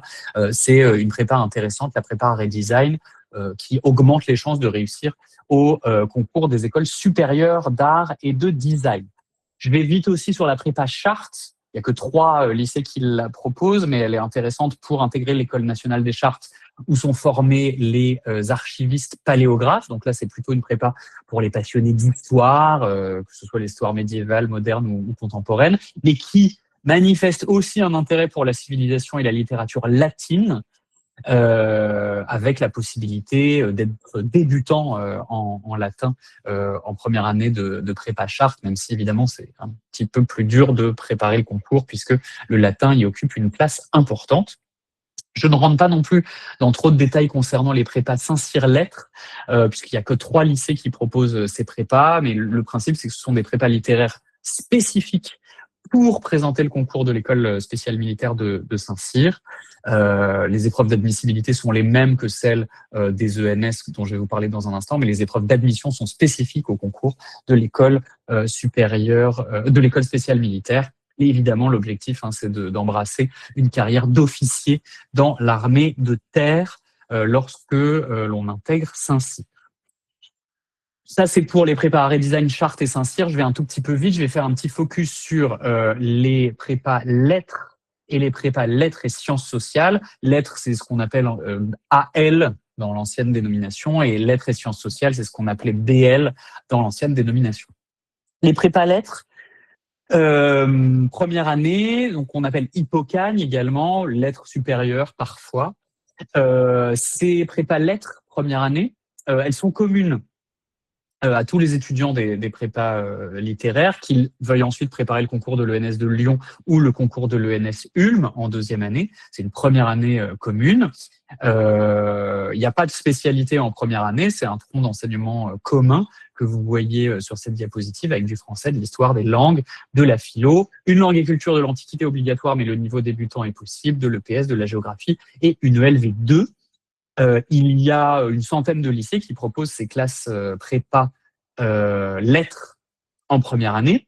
Et donc, vous l'avez compris, l'idée... Alors, on peut rajouter des options, pardon, je ne l'ai pas dit, mais il y a tout un tas d'enseignements optionnels qui existent. Et l'idée, c'est qu'après cette première année, les étudiants poursuivent en deuxième année de prépa lettres Lyon ou en deuxième année de prépa lettres Ulm. La deuxième année, c'est ce qu'on appelle la Cagne.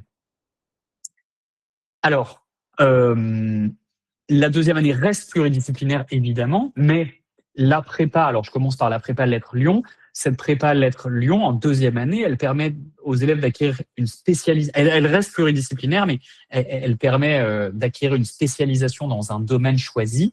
Donc, on a toujours des enseignements communs, mais il faut également suivre des enseignements de spécialité. Ce qui est intéressant de voir, c'est qu'en prépa lettres Lyon, il n'y a plus de langue et culture de l'Antiquité obligatoire dans le tronc commun, parce que le concours de l'ENS de Lyon n'impose pas de langue et culture de l'Antiquité. Il n'y a pas d'épreuve de langue et culture de l'Antiquité. En prépa lettres Ulm, il n'y a pas de géographie. Donc, je vous remonte, prépa lettres Lyon, il y a de la géographie dans le tronc commun. Ça n'est pas le cas en lettres Ulm.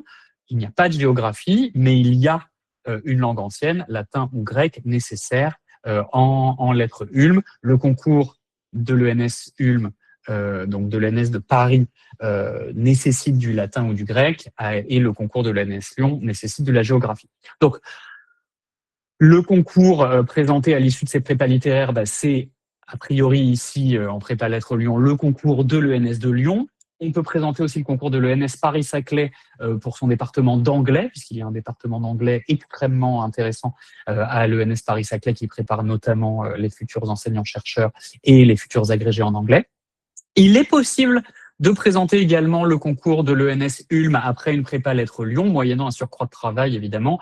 La condition, c'est d'avoir étudié une langue ancienne de façon approfondie et d'avoir travaillé les programmes spécifiques aux oraux de l'école. En lettres Ulm, donc la différence, je vous l'ai dit, c'est que les langues et cultures de l'Antiquité remplaçaient la géographie dans le tronc commun, mais les spécialités possibles sont les mêmes. Là encore, le concours principal visé, c'est l'ENS Ulm, mais il est également possible de viser l'ENS Lyon moyennant un surcroît de travail qui consiste à travailler le programme de géographie du concours.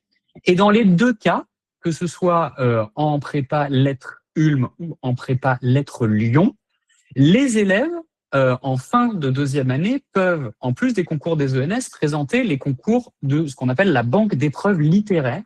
Et dans la banque d'épreuves littéraires, il y a des concours pour une vingtaine d'écoles de commerce qui sont les mêmes que les écoles de commerce post-prépa ECG. Donc ça, c'est extrêmement intéressant. C'est la BCE et Écricom. Donc 24 écoles de commerce accessibles après une prépa littéraire. Donc où il n'y a pas de mathématiques, mais il y a une voie d'accès spécifique au concours d'école de commerce après une prépa littéraire. Et puis, via la banque d'épreuves littéraires proposée aux élèves qui ont fait une prépa littéraire, donc une Hippocagne et une Cagne, il y a également des IEP, donc des instituts d'études politiques, pardonnez-moi. Il y a le CELSA, une école d'information et de communication. Il y a les écoles de traduction et d'interprétariat, les IT et l'ISIT. Il y a l'école du Louvre. Il y a également l'ISMAP, l'Institut supérieur de management public et politique. Bref, ne vous laissez pas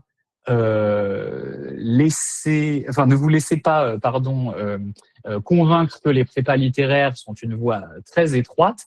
Pas du tout. Les prépas littéraires offrent de très nombreux débouchés, notamment grâce à cette banque d'épreuves littéraires qui vous permet d'aller au-delà des ENS vers des écoles de commerce, de communication, de traduction, d'interprétariat ou des instituts d'études politiques. Et j'avais même préparé une diapo pour vous le montrer. Je vous en parle dans un instant. Je continue avec la deuxième prépa littéraire la plus choisie par les élèves, la prépa lettres et sciences sociales. Donc c'est ce qu'on appelle parfois la prépa BL. C'est une prépa qui, vous le voyez, exige un bon niveau dans l'ensemble des disciplines littéraires, mais également en mathématiques.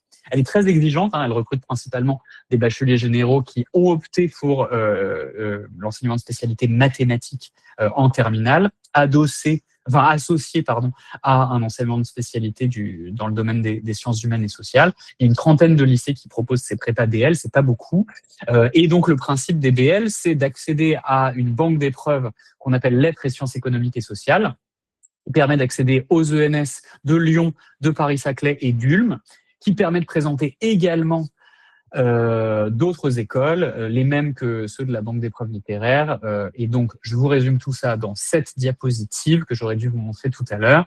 Vous voyez que après une prépa lettres Lyon, une prépa lettres Ulm ou une prépa lettres et sciences sociales, eh bien, en dehors des ENS qui sont présentés et de l'école nationale des chartes éventuellement possibles après une prépa lettres Ulm, eh bien, il y a toutes ces autres pistes, notamment les écoles de commerce qui sont proposées grâce à cette banque d'épreuves littéraires extrêmement riche et qui offre des débouchés extrêmement nombreux. Je ne rentre pas dans tous les détails, mais vous voyez que les prépas littéraires sont loin d'être une voie étroite de poursuite de cursus. Je termine ce chapitre sur les prépas avec le volet des prépas scientifiques. Elles sont extrêmement nombreuses après un baccalauréat général. Il existe aussi, je ne l'ai pas mis sur cette diapo, mais il existe aussi évidemment des prépas scientifiques après les voies technologiques. Elles sont nombreuses et elles sont elles sont de grande qualité aussi. Elles permettent d'intégrer des cursus de nombreuses écoles d'ingénieurs. Alors, vous voyez, les combinaisons de deuxième année après les premières années sont extrêmement nombreuses. Donc là, je vais vous présenter aujourd'hui que les premières années, mais ces premières années peuvent aboutir à différents types de deuxième année. Je commence avec la prépa BCPST, biologie, chimie, physique et sciences de la Terre, qui offre une formation équilibrée, comme vous le voyez sur cette diapo, en mathématiques, en physique, chimie et en SVT. Et le principe de la prépa BCPST, c'est qu'elle donne accès au domaine du vivant ou des géosciences. Il y en a pas mal, il y a une cinquantaine de lycées qui proposent des prépas BCPST, qui ont des débouchés dans plus d'une soixantaine d'écoles.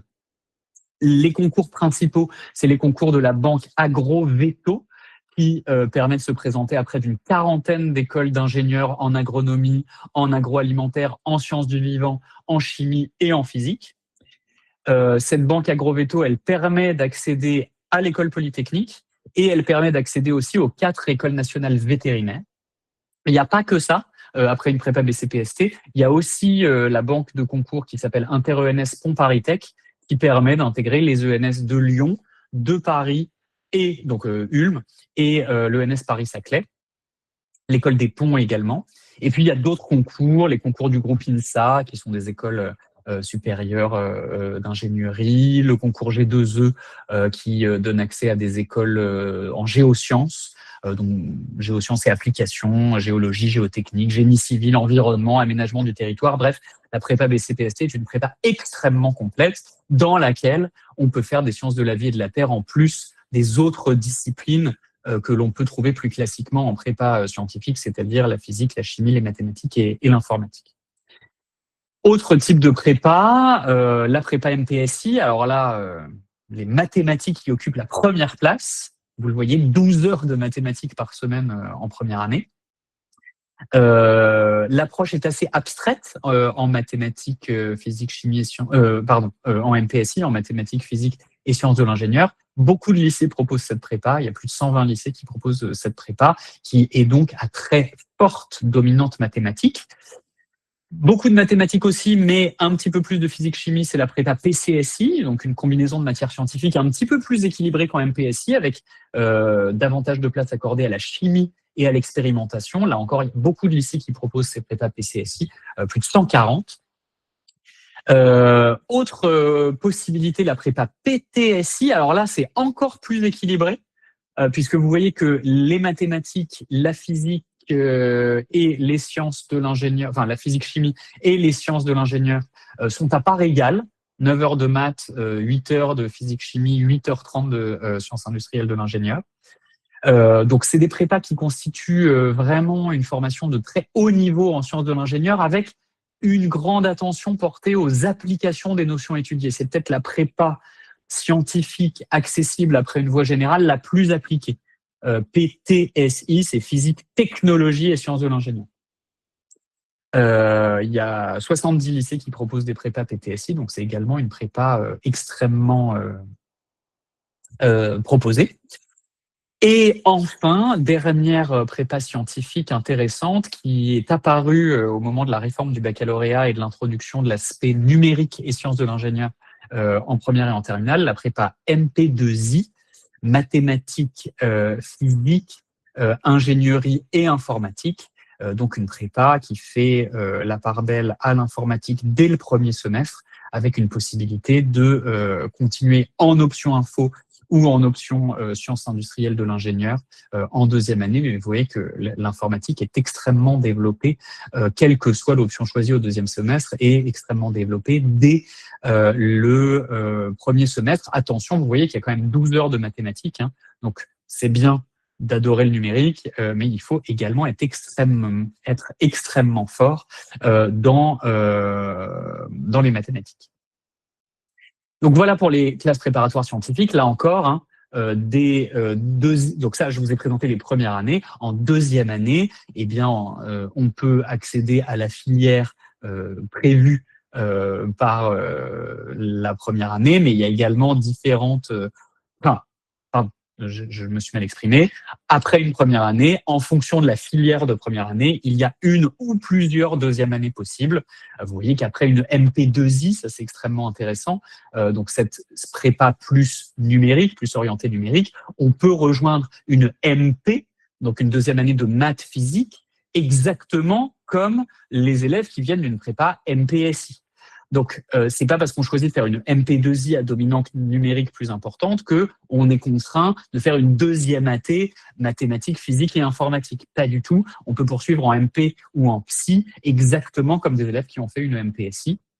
Vous voyez que les possibilités sont multiples. Je reviens sur la prépa PTSI qui est un petit peu plus appliquée. On peut continuer en filière PT, physique, technologie en deuxième année, mais on peut rejoindre la filière psy, physique et sciences de l'ingénieur, qui est elle-même accessible aux étudiants de MP2I, de MPSI et de PCSI. Donc vous voyez que quelle que soit la première année choisie, les débouchés sont très nombreux. Et alors, je peux absolument pas là vous détailler tous les concours d'écoles d'ingénieurs, parce qu'il y a énormément de concours pour énormément d'écoles.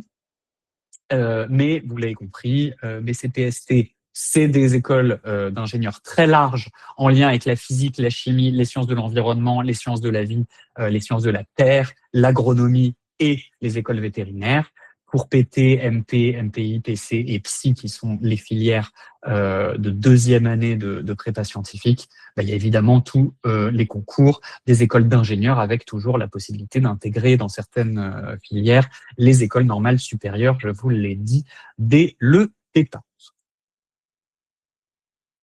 J'en ai presque fini avec ces cursus en lycée, mais je vous parle de cursus assez spécifiques qui ont émergé il y a quelques années, les CPES, les cycles pluridisciplinaires d'études supérieures.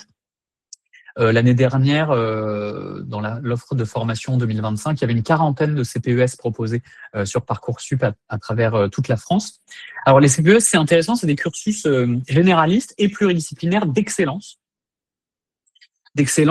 Pourquoi? Parce que en fait, ça va être issu d'un partenariat entre des lycées publics dotés de classes préparatoires aux grandes écoles et des établissements d'enseignement supérieur, en général des universités. L'idée, c'est que c'est très sélectif. C'est des formations qui visent à favoriser l'égalité des chances avec un accueil qui est fléché pour les étudiants boursiers. Il y a au moins 40% d'étudiants boursiers par promotion. Comme leur nom l'indique, cycle pluridisciplinaire d'études supérieures, l'idée c'est de croiser plusieurs champs du savoir en proposant une ouverture culturelle, des enseignements en petits groupes et une pédagogie par projet, très ancrée dans le monde de la recherche et de l'ingénierie, avec une initiation à la recherche et un principe de spécialisation progressive vers des domaines de plus en plus spécifiques du monde de la recherche. C'est des cursus en 3 ans et c'est très sélectif et très, très, très exigeant. Hein. C'est pour ça que j'ai vraiment écrit parcours généraliste pluridisciplinaire d'excellence. Pourquoi? Parce que la première année du CPES, elle est assez semblable à une classe préparatoire. Elle est dispensée dans des lycées avec des enseignements de classe préparatoire. Les cours de deuxième année sont dispensés à la fois par des professeurs de classe prépa et des enseignants-chercheurs. Et en troisième année, les enseignements sont dispensés exclusivement par des enseignants-chercheurs au sein de l'université ou de la grande école qui est partenaire de la classe prépa. Et donc voilà, on a cette spécialisation progressive avec des stages et des échanges universitaires qui peuvent ponctuer le cursus. Donc, c'est des cursus très spécifiques, d'excellence, mais qui peuvent être extrêmement intéressants. Alors là, il faut vraiment des dossiers d'une immense qualité qui peuvent être intéressants parce qu'ils sont un peu hybrides entre une classe préparatoire et un enseignement plus universitaire. On ne passe pas les concours post-deuxième année de classe prépa après un CPES, on poursuit en troisième année. C'est donc un équivalent licence à l'issue de ces CPES. Et du coup, l'accès est possible au deuxième cycle universitaire, donc les études de master, ou des accès à différentes grandes écoles qui recrutent post-CPES. Je ne vous l'ai pas dit, mais les champs d'apprentissage sont très nombreux. On va avoir des sciences et des sciences sociales, de l'environnement, des énergies nouvelles, des humanités, des lettres, de l'éco, des sciences des données.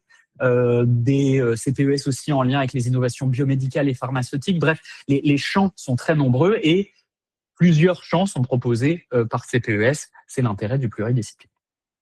Voilà pour ces cursus un petit peu spécifiques. J'ai presque terminé, j'espère que je ne vous ai pas trop assommé. J'ai essayé d'être le plus précis, mais sans être le plus précis possible, sans être trop assommant.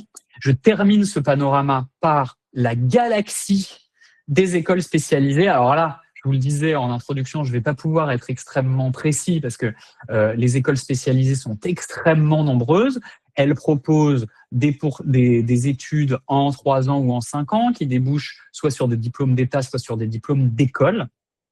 Donc, c'est vraiment un ensemble très hétéroclite d'écoles qui vont des écoles d'architecture aux écoles en lien avec le domaine du sport, des écoles d'ingénieurs, des écoles de commerce, des écoles du secteur social, paramédical, les instituts d'études politiques et notamment tous les Sciences Po, donc Sciences Po Paris et les IEP en région, des écoles d'information et de communication également, des écoles d'hôtellerie et de restauration, des écoles artistiques, de cinéma, de musique, de spectacle, bref.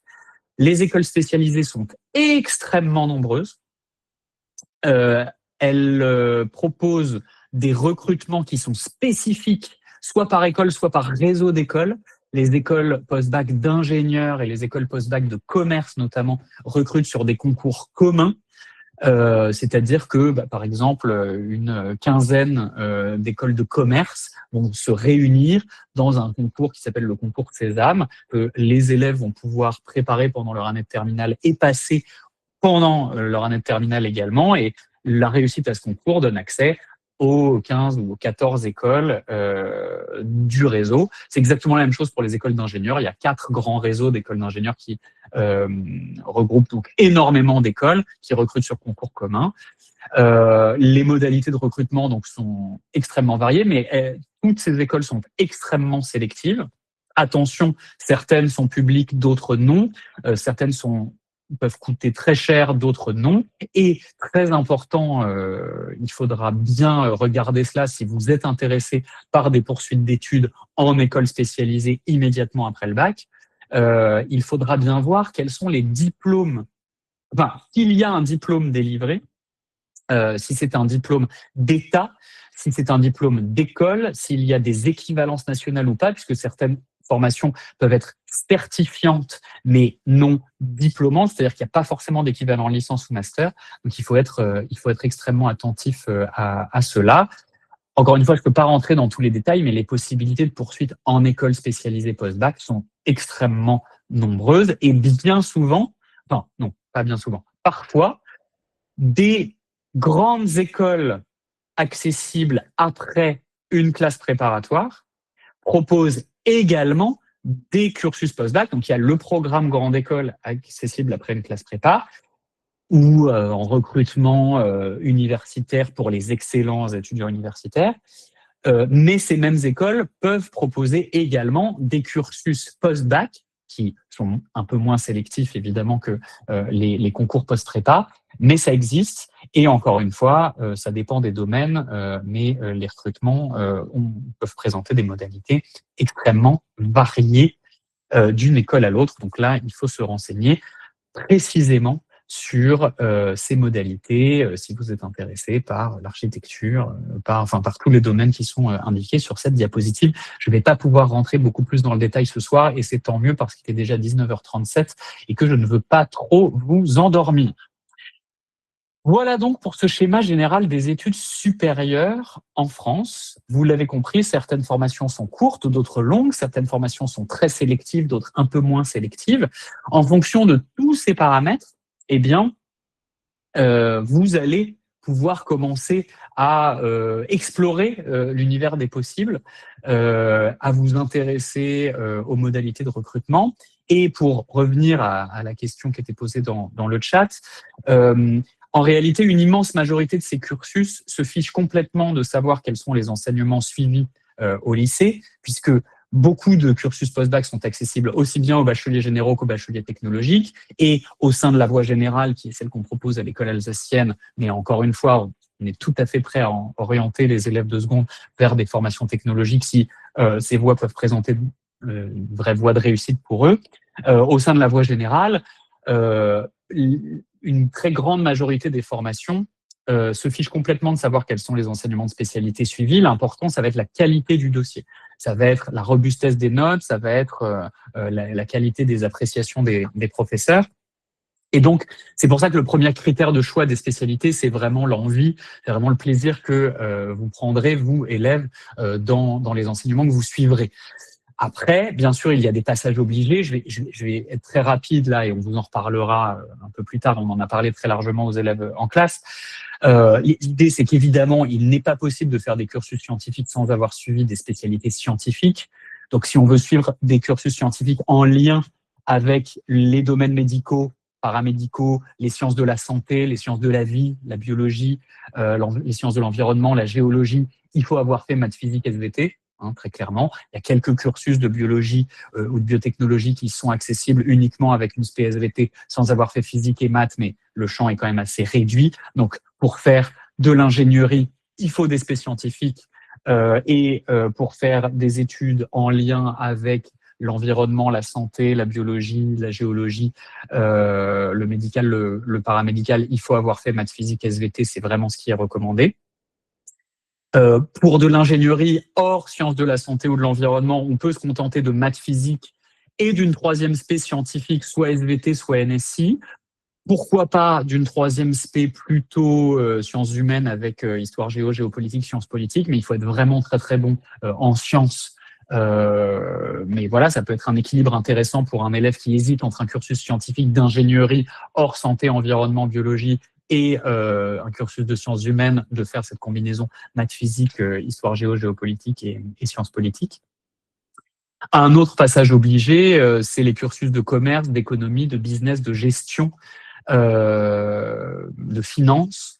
Tous ces cursus nécessitent impérativement des mathématiques. Alors attention, hein, quand je parle de passage obligé, ça ne veut pas dire que c'est pas pertinent de suivre des spécialités en lien avec les cursus. Évidemment, si on veut faire des cursus d'économie, faire maths et SES, c'est intéressant puisque en faisant des SES, on a une vraie grosse longueur d'avance par rapport aux autres élèves quand on est en cursus d'économie. Mais ça n'est pas absolument nécessaire pour être recruté dans la formation. Et c'est là où on va demander aux élèves d'essayer de définir des domaines d'études qui peuvent les intéresser, des domaines d'études qui les éliminent a priori, parce que en fonction des domaines d'études qu'ils souhaitent garder comme étant possibles, et ben c'est là que l'équilibre des spécialités va se faire. C'est-à-dire qu'un élève qui hésiterait entre des cursus par exemple un cursus de commerce ou un cursus d'ingénierie, évidemment, il a tout intérêt à faire maths physique, et une troisième spé, puisque maths physique permet d'accéder aux études d'ingénierie et sans avoir fait maths physique, ça n'est pas possible, mais permet aussi d'accéder à des cursus d'économie, alors qu'en faisant maths SES, on ne peut pas accéder à des études d'ingénierie. Pareil, un élève qui hésiterait entre, je sais pas, médecine et géopolitique ou sciences politiques, il vaut mieux qu'il fasse maths physique SVT qui ouvre médecine, même si évidemment un élève qui élimine médecine a tout intérêt à choisir l'aspect HGGSP, histoire géo, géopolitique, sciences politiques, puisque pour bien réussir dans des cursus de géopolitique et de sciences politiques, ça peut être intéressant d'avoir une longueur d'avance sur l'acquisition des notions et des méthodes associées à cette discipline. Donc l'idée, pour vos enfants, pour vous les élèves, c'est vraiment de définir des domaines qui pourraient éventuellement vous intéresser, que vous éliminez complètement. Peut-être que vous n'éliminerez rien, et dans ces cas-là, on va essayer de trouver le meilleur équilibre pour que toutes les portes restent ouvertes. Et en fonction de ces domaines que vous voulez garder possibles, soit il y a des passages obligés, notamment en sciences, ou en cursus de commerce ou d'éco, soit il n'y a pas de passage obligé. Et dans ces cas-là, il faut vous faire plaisir, faites tout ce que vous voulez qui vous donne envie et qui vous assurera une belle réussite, puisqu'encore une fois, ce qui va compter d'abord et avant tout, c'est la qualité du dossier. Il est possible de rencontrer un psychologue scolaire afin d'aider à affiner un choix d'orientation. Évidemment, merci pour cette question. Les interlocuteurs de l'orientation sont très nombreux à l'école alsacienne.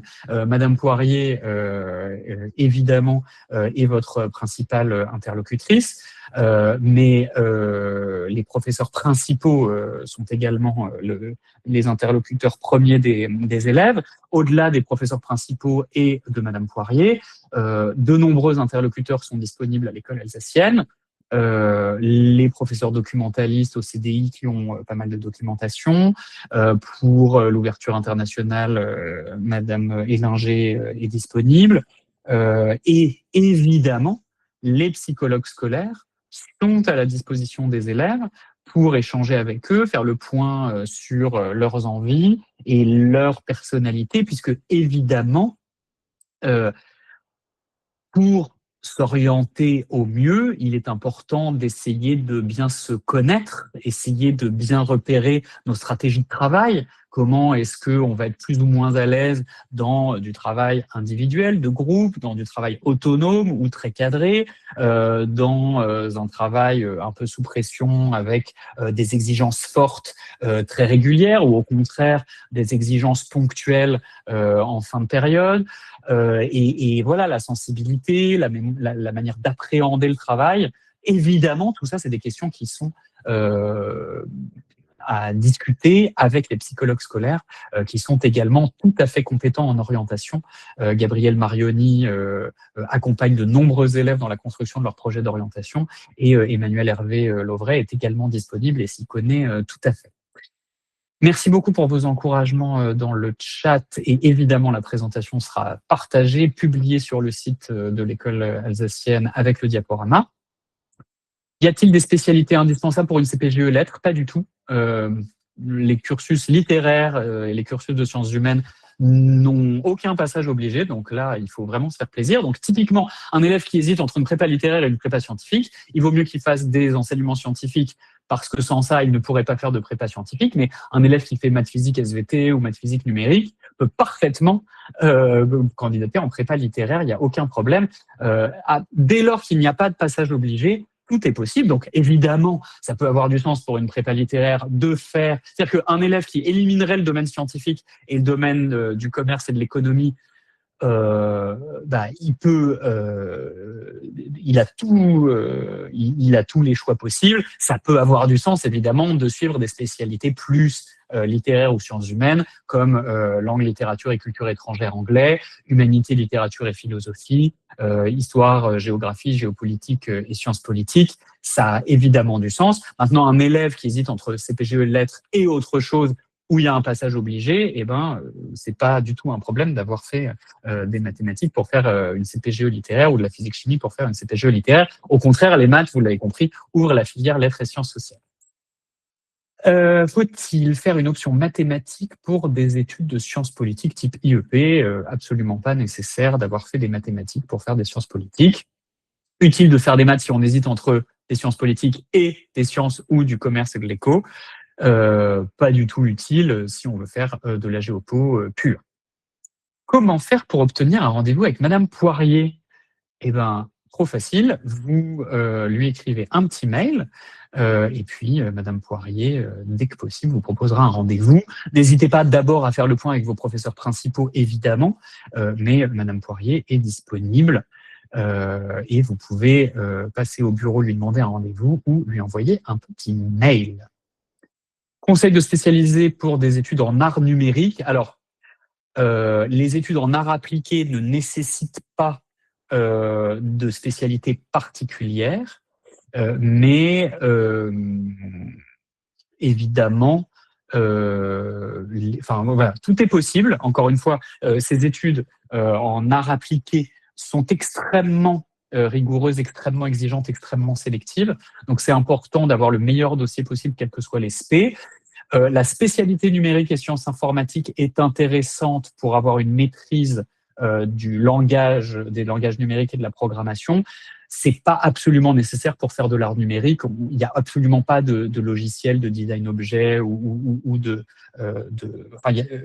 l'aspect numérique. On vous présentera ces spé très prochainement. Il y aura une soirée d'orientation spéciale consacrée au contenu des spécialités et puis les élèves peuvent tout de suite interroger leur professeur. Mais c'est absolument pas indispensable. Voilà, tout est possible pour des arts appliqués. Doit-on forcément choisir une SPA, une SPB ou une SPC? Alors oui, alors ça, je vais revenir sur ce qu'on s'est dit en réunion de début d'année et ce qu'on a réexpliqué à vos enfants en classe. Donc, à l'école alsacienne, ah oui, alors je vois que vous demandez aussi le socle commun dispensé hors SPé, donc je vais commencer par ça. Donc, dans la voie générale, tous les élèves font du français en première, de la philo en terminale, en première et en terminale de l'histoire géo, de l'EMC, une ELVA, une ELVB, de l'EPS et un enseignement scientifique, 1 heure de SVT, 1 heure de physique-chimie pour tous, non négociable, quels que soient les enseignements de spécialité choisis. Ça, c'est le tronc commun que tous les élèves suivent. Pour les élèves qui ne suivent pas l'aspect maths, puisqu'il y a une épreuve anticipée de mathématiques en fin de première, en plus des épreuves anticipées de français écrit et oral, les élèves qui ne choisissent pas de poursuivre en spé maths ont en plus, dans les enseignements communs, 1h30 de mathématiques. Et ensuite, il faut choisir 3 spécialités. Parmi un catalogue de 12 spécialités proposées par l'Éducation nationale, en réalité 11 uniquement pour les élèves qui ne sont pas en lycée agricole. Biologie, écologie n'est proposée qu'aux élèves en lycée agricole. Ça laisse 11 spécialités. 8 sont proposées à l'école alsacienne. Et pour qu'on essaye de préserver le mercredi après-midi et le samedi, et qu'on ne fasse pas venir les élèves le mercredi après-midi et le samedi, on a quelques contraintes d'emploi du temps qui nous imposent quelques incompatibilités qui ont été évidemment conçues conçus en cohérence avec les cursus post-bac, hein, c'est-à-dire que 2 spécialités incompatibles à l'école alsacienne ne ferment pas de porte.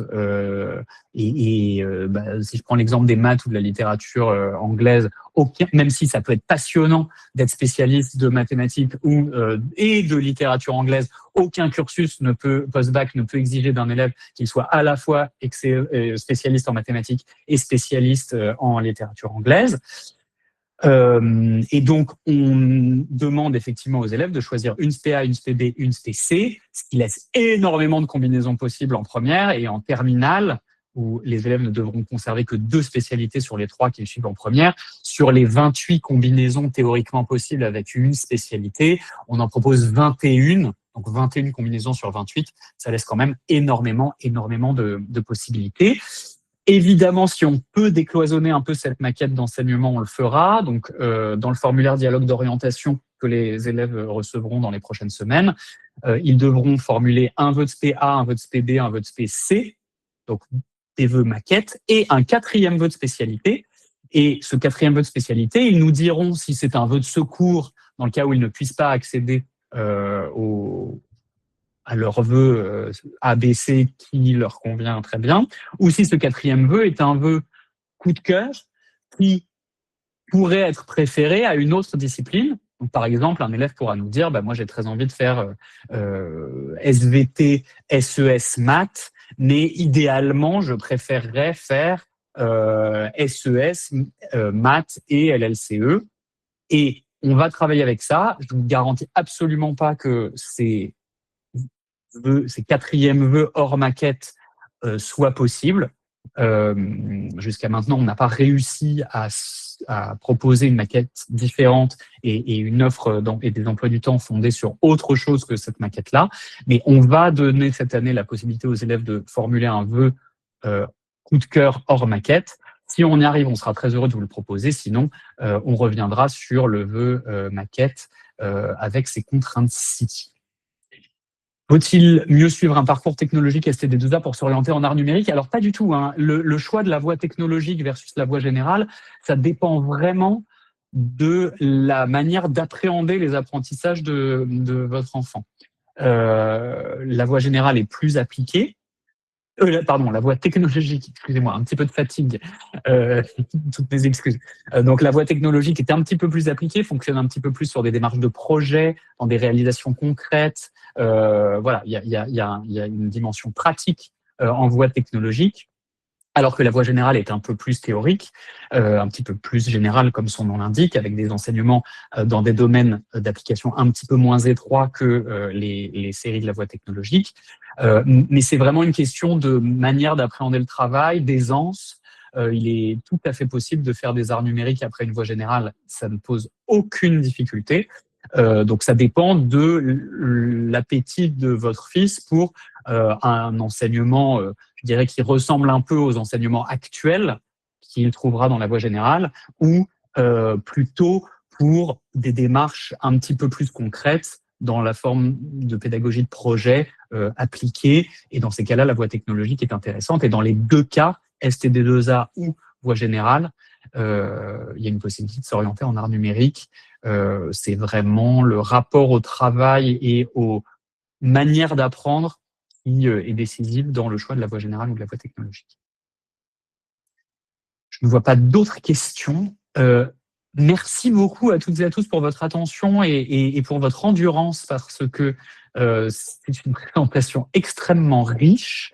J'espère encore une fois ne pas vous avoir trop assommé. C'est une toute première approche, vraiment une toute première approche. Vous avez largement le temps de vous renseigner, d'approfondir tout ça, et on n'en est pas du tout à ce que vous ayez à choisir un diplôme, un établissement, etc. Pas du tout, c'est pas du tout ça qu'on vous demandera en seconde, mais il nous semblait important quand même que vous commenciez à entendre parler de ce que c'est qu'une université, de ce que c'est qu'une classe préparatoire, de ce que c'est qu'une école post-bac, entendre parler des noms de diplômes, ce que c'est qu'un BTS, un BUT, une licence.